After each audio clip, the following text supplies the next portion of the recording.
는 시나몬 향기가 쫙 나오는, 그건 이제 연말이 다 됐구나, 성탄절 시즌이 또 시작이 되었구나, 이것을 느끼게 됩니다.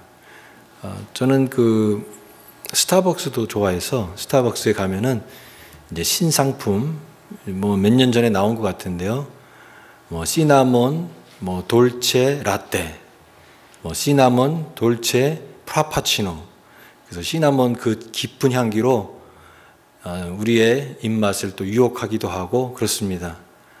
미국 문화 속에서 우리가 이 성탄절은 이렇게 어떤 모든 가게라든가 또 기업이 활발한 마케팅으로 소비자를 유혹하는 그런 시기도 합니다. 그래서 연말 분위기나 이런 소비 문화에 이끌려서 이 성탄절의 시즌도 이렇게 함께 가는 것이 아닌가 생각이 됩니다. 물론 흥겨운 마음도 있고 즐거운 마음도 있지만 자꾸만 이런 문화 속에 묻혀진 이 성탄절이 되는 것 같아서 조금은 안타까운 마음도 듭니다.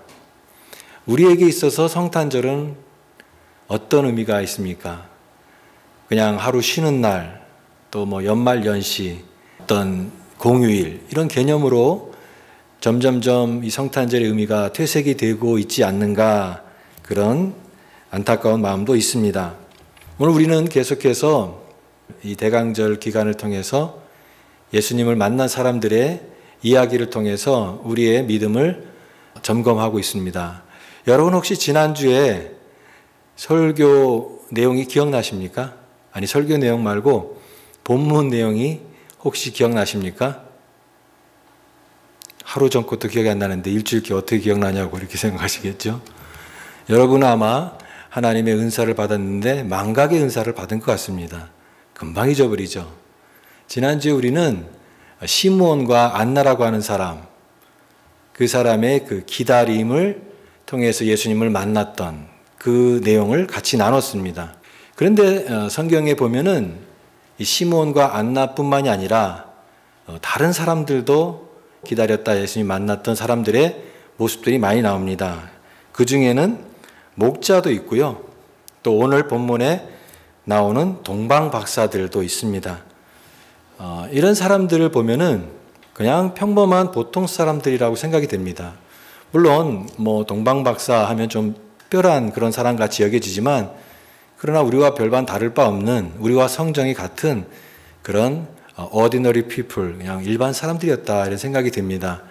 일반 사람들이었지만 이런 보통 사람들이 그러나 가장 기쁜 소식을 접하고 경험함으로써 그들의 인생에 잊혀지지 않는 하나님의 놀라운 은혜를 경험한 그런 내용입니다. 우리가 이것을 보면서 그렇다면 나도, 이 평범하게 살아가는 나도 하나님께서 이런 은혜에 참여할 수 있게 하시는구나, 그런 위로와 또 그런 은혜를 사모하는 마음을 하나님께서 우리에게 주시기를 원합니다. 오늘 그래서 예수 그리스도를 만난 사람들, 오늘 본문에는 동방박사들입니다. 동방박사들. 여러분, 동방박사들은 누굴까요? 동방박사들을 여러분이 이제 제일 많이 그림으로 본 게 아마 크리스마스 카드에서 있을 것입니다. 그 카드에 보면은 동방박사 이렇게 나오고 말 구유에 누인 아기 예수 그 사진을 이제 많이 우리가 기억을 하는데, 이 동방박사라고 하는 이 말의 그 원어에는 마구스라고 하는 말입니다. 마구스. 근데 이 마구스의 원래 의미는 페르시아에서 현자, 그러니까 지혜로운 사람이죠. 그래서 영어 성경 뭐 NIV나 다른 킹 제임스 바이블에 보면은 wise man 이렇게 되어 있습니다. 지혜로운 사람. 근데 그 현자를 나타내고 또 의사, 또 점성가라고 하는 것은 이제 점성술을 말하죠.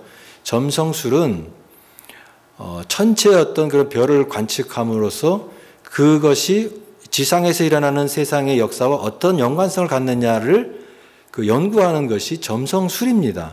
근데 그 별을 연구하는 그 고대에 말하자면 이제 천문학자이죠. 점성가를 나타내고, 또 예언자, 또 해몽가, 꿈을 해석을 해서 꿈의 의미를 연구하고 나타내는 사람들, 이런 것을 다 통칭하는 게 이 마구스라고 하는 말입니다. 그런데 그 중에서도 동방 박사는 점성가에 가깝습니다. 점성술을 그러니까 고대의 천문학자, 별을 연구하는 사람들이죠. 근데 이 동방으로부터 왔다라고 되어 있습니다. 예루살렘을 기준으로 해서 동쪽으로 기준으로 하면은 그 당시에 고대의 이 페르시아나 바벨론 이런 지역입니다. 근데 그 지역에 천문학이 발달했어요. 천문학. 그래서 별을 연구하고 별에 대해서 박식한 그런 지식을 갖고 있는 그런 연구하는 박사들이 있었다고 하는 것이에요.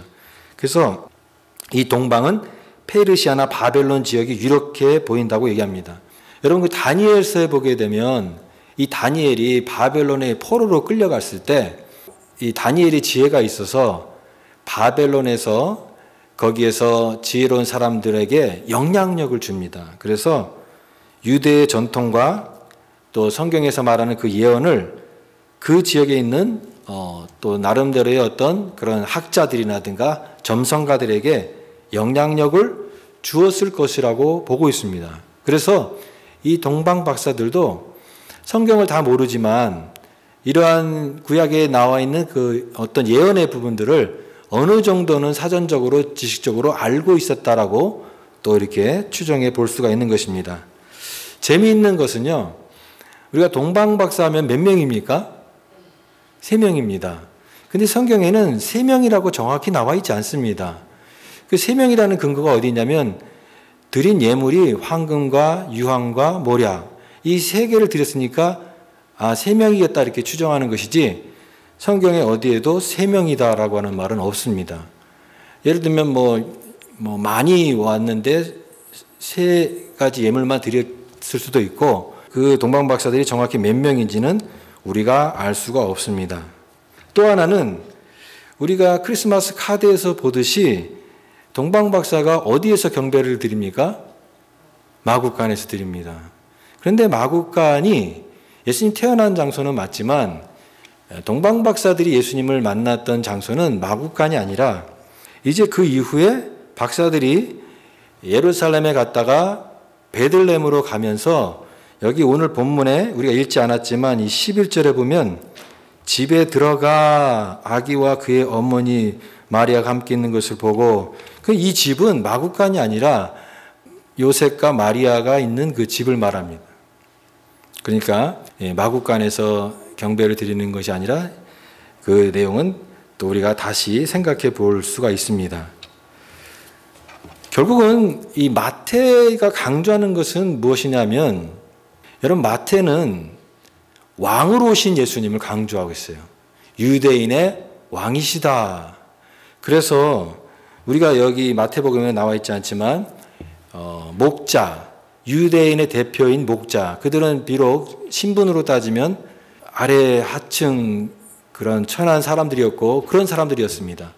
그런 유대인으로부터 또 이 동방 박사, 그 당시에 높은 지위를 대표하는 이방인이었지만 높은 지위를 갖고 있는 이 동방 박사들까지 다 예수님의 탄생을 기뻐하고 경배했다라고 하는 것을 강조합니다. 예수님은 인종과 문화와 민족을 넘어 모든 계층의 경배를 받으시는 온 세상의 구원자로 오신 분이시다 라고 하는 것이죠.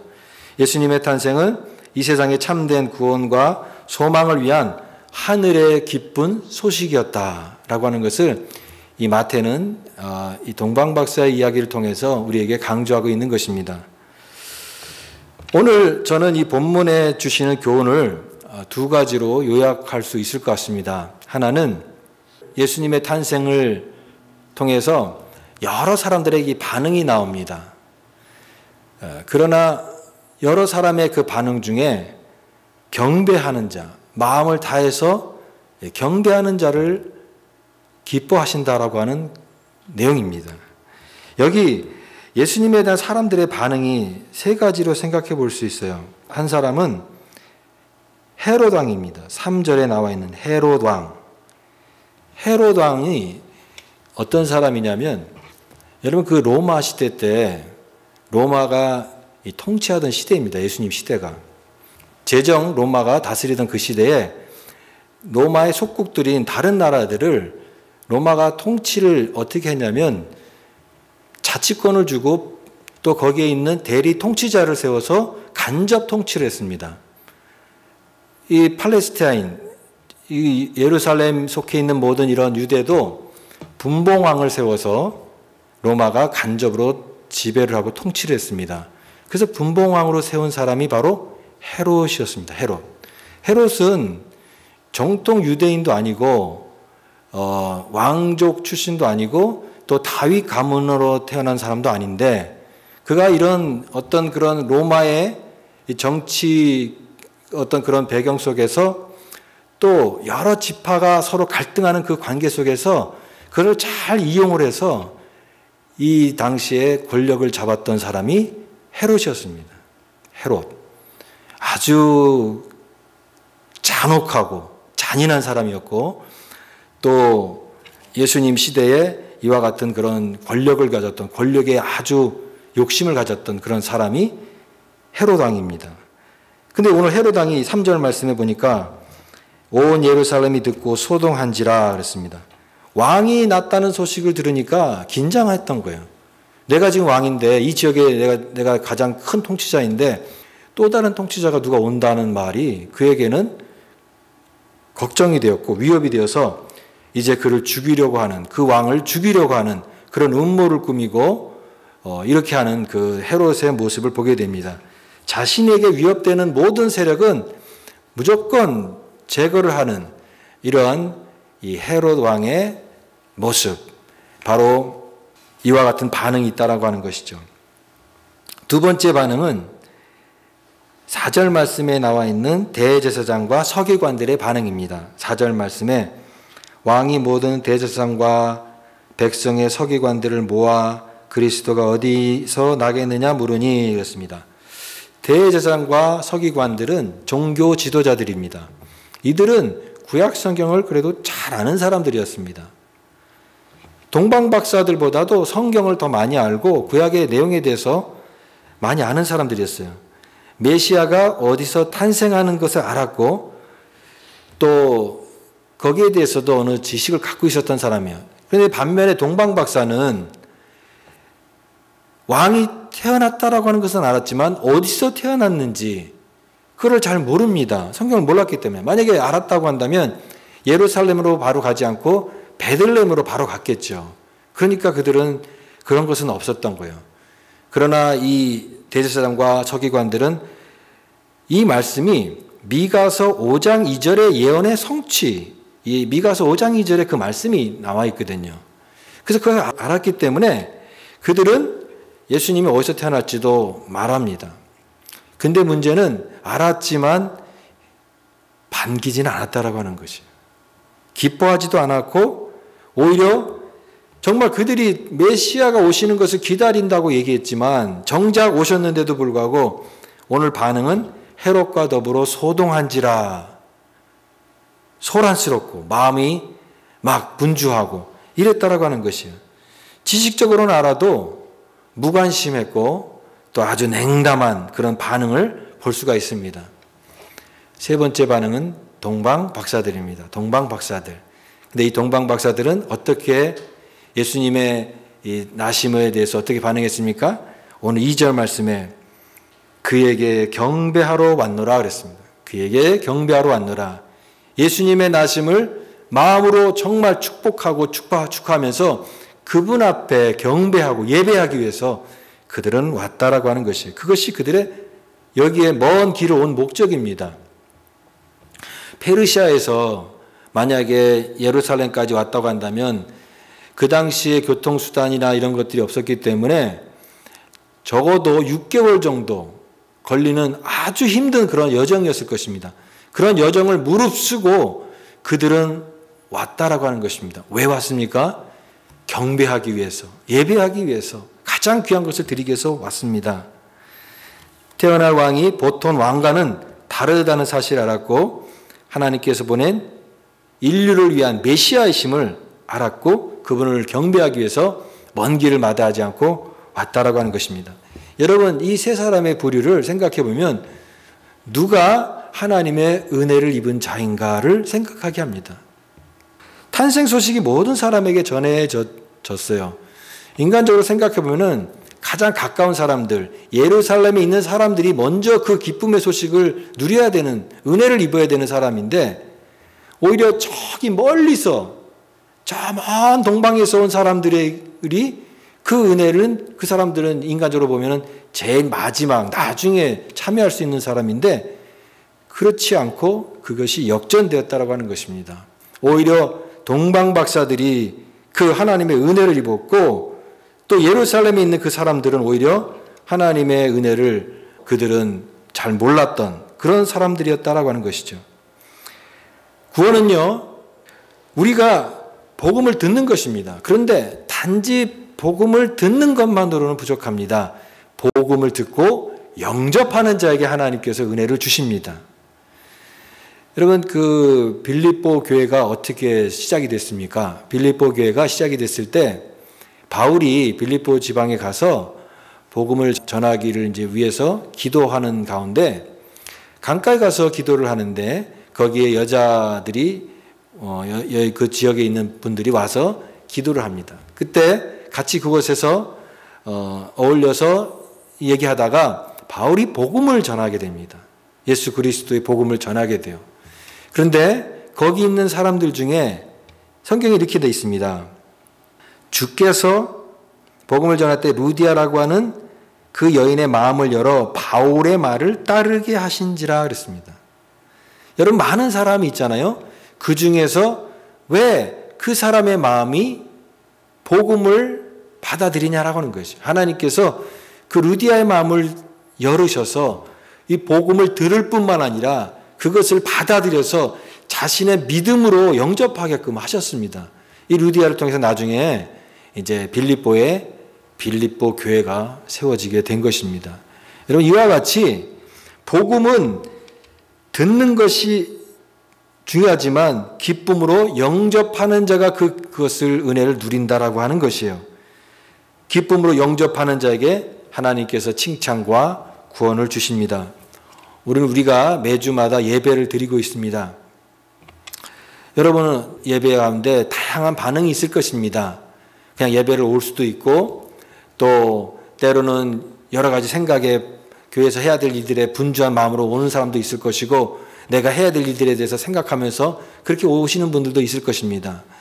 그러나 여러분, 여러 가지 반응 중에서 하나님께서 어떤 자를 기뻐하십니까?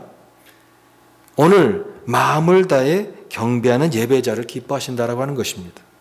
머릿속에 지식이 아니라 주님을 뜨겁게 만나고자 하는 기대감, 그 생명의 충만함, 그런 은혜를 간절히 사모하는 자를 하나님께서는 기뻐하시고 그를 통하여 하나님의 놀라운 일들을 행하시고 계시는 것입니다. 주님 앞에 진실한 예배자로 가장 기뻐하는 은혜에 함께 참여하는 우리 모든 믿음의 성도들 다 되시기를 간절히 바랍니다.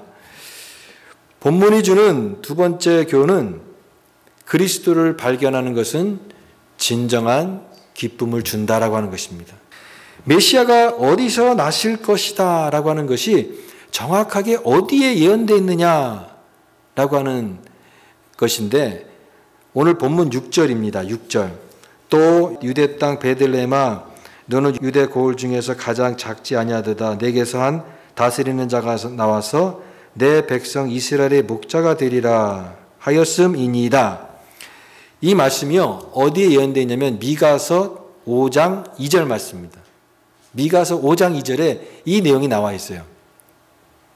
그럼 우리가 생각할 때 아니 구약 성경에 선지서, 대선지서도 이사야, 에레미야, 다니엘, 에스겔, 그 다음에 소선지서는 호세아, 요엘, 아모스, 오바다, 요나, 미가, 나함, 하박국, 스바냐, 학개, 스가랴, 말라기 이렇게 많은데 그 중에서 이걸 어떻게 기억하느냐, 어떻게 찾고 이걸 어떻게 이 말씀이 여기에 있는지 어떻게 아느냐 그렇게 생각할 수도 있는데 여러분, 성경은 어느 것 하나도 소중하지 않은 말씀이 없습니다.